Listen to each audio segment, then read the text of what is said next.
Hello बच्चों, आज हम पढ़ने वाले हैं क्रिस्टलीय ठोसों का वर्गीकरण का अगला प्रकार जो हमारे पास है आणविक ठोस। इससे पहले की क्लास में हमने आयनिक ठोस, आणविक ठोस, सहसंयोजक ठोस और धात्विक ठोस के बारे में पढ़ चुके हैं। तो आज हमारा टॉपिक है आणविक ठोस, जिसे हम मॉलिक्यूलर सॉलिड्स कहते हैं।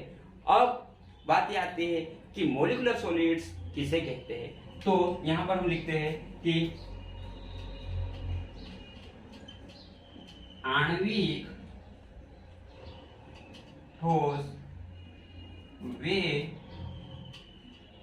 ठोस होते हैं जिनमें अवयवी कण अणु होते हैं और ये आपस में दुर्बल आकर्षण बल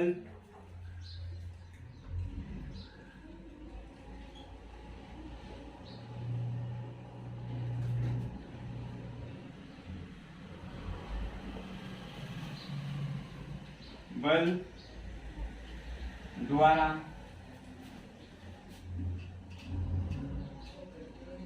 जुड़े होते हैं। अब यहां पर जो हमने देखा कि ये जो है हमारे अवयवी कण अणु, यानी अब अवयवी कण क्या होता है, तो जिनसे आणविक ठोस मिलकर बना है, यानी किससे मिलकर बना है, अणुओं से मिलकर बना है। अणुओं से मिलकर बना है तो उनके बीच किसी न किसी प्रकार का कोई ना कोई बॉन्ड काम कर रहा है उनको आपस में जोड़ने के लिए। तो वो जोड़ने वाला बॉन्ड है हमारा कौन सा है, दुर्बल आकर्षण बल, या फिर उसको हम बोल सकते हैं वंडरवल आकर्षण बल। वंडरवल आकर्षण बल। तो हम यहाँ पर इसके एग्जाम्पल देखते हैं। तो एग्जाम्पल जो है, एग्जाम्पल है यहाँ पे ठोस हाइड्रोजन, ठोस क्लोरीन, ठोस आयोडीन, ठोस जल, ठोस SO2 etc। ये जो हमारे आणविक ठोस के उदाहरण है। अब हम आगे देखते हैं आणविक ठोसों के अभिलक्षण। अब यहाँ पर क्या होता है कि आणविक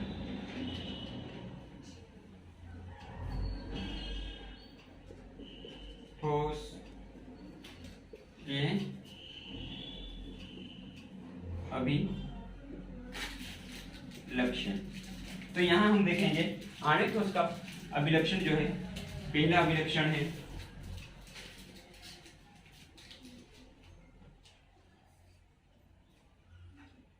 आणविक ठोस मुलायम एवं विद्युत के अचालक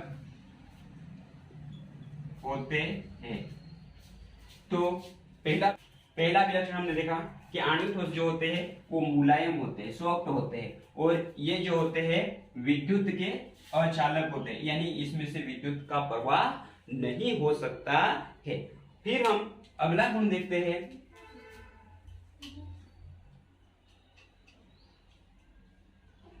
आणविक ठोस का गलनांक निम्न होता है। यानी आणविक ठोस जो होते हैं उनका गलनांक जो होता है वो निम्न होता है। क्यों? क्योंकि ये आपस में दुर्बल आकर्षण बल द्वारा जुड़े होते हैं, जिसके कारण ये आसानी से गल सकते हैं। इसलिए इनका गलनांक जो होता है वह कैसा होता है? निम्न होता है। और अगला गुण है ये ठोस अणुओं द्वारा ये ठोस अणुओं द्वारा बने होते हैं, ऐसा भी लिख सकते हैं। फिर अगला पॉइंट है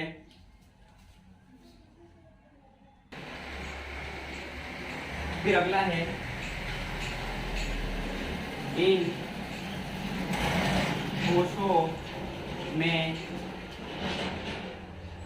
अंतर कण बंधन बल वांडर वॉल बल होता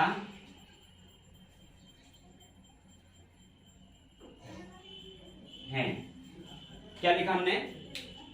इन ठोसों में अंतरकण बंध वांडर वॉल बल होता है।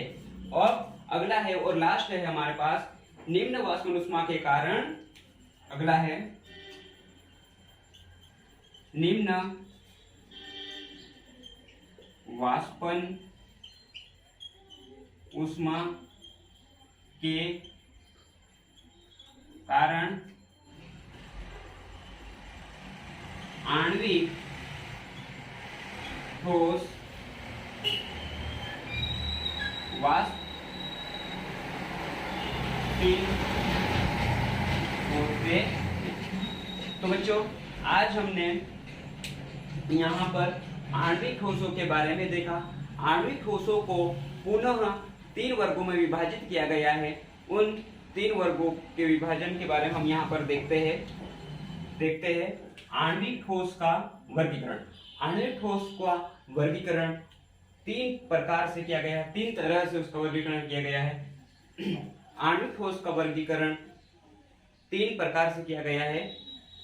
जैसे हम देखते हैं कि पहला है अध्रुवीय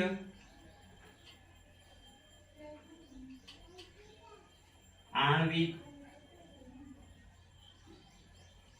ठोस। दूसरा है अध्रुवीय आणविक ठोस जो होता है इसमें परमाणु समान होते हैं। जैसे इसके एग्जाम्पल हम देखते हैं तो यहाँ पर एग्जाम्पल हमको देखने को मिलता है हाइड्रोजन सॉलिड, क्लोरीन सॉलिड। इसके बाद हम हाइड्रोजन सॉलिड, क्लोरीन सॉलिड। अगला एग्जाम्पल है आयोडीन सॉलिड। तो ये हमारा अध्रुवीय आणविक ठोस के बारे में हमने देखा। उसके बाद हम देखते हैं यहाँ पर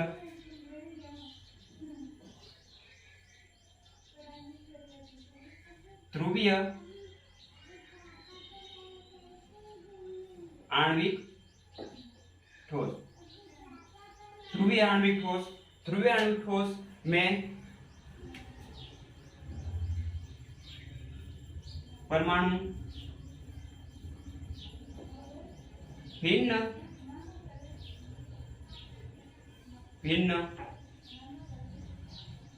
होते हैं। यानी इसमें जो परमाणु होते हैं वो भिन्न भिन्न होते हैं। जैसे हम यहाँ पर देखते हैं उदाहरण में, इसके उदाहरण जो है तो HCl सॉलिड, SO2 सॉलिड। ये हमने देखा अभी ध्रुवीय आणविक ठोस के उदाहरण etc। अब हम अगला और लास्ट प्रकार देखते हैं। लास्ट प्रकार है हमारा हाइड्रोजन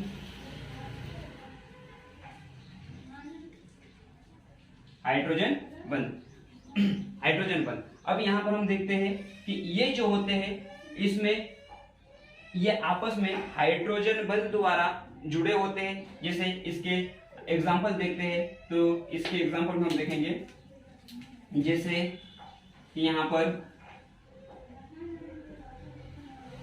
इसके एग्जांपल को में बांटा गया है। तो पहला तो था अध्रुवीय आणविक ठोस जिसमें दोनों परमाणु समान होते हैं। अध्रुवीय आणविक ठोस उसमें दोनों यानी परमाणु भिन्न भिन्न होते हैं। जैसे कि यहाँ पर आप लोग परमाणु देख पा रहे हैं, ये हाइड्रोजन और ये क्लोरीन दोनों अलग अलग है। जबकि इसमें हमने देखा तो दोनों परमाणु, इसमें हाइड्रोजन है तो दोनों परमाणु समान है।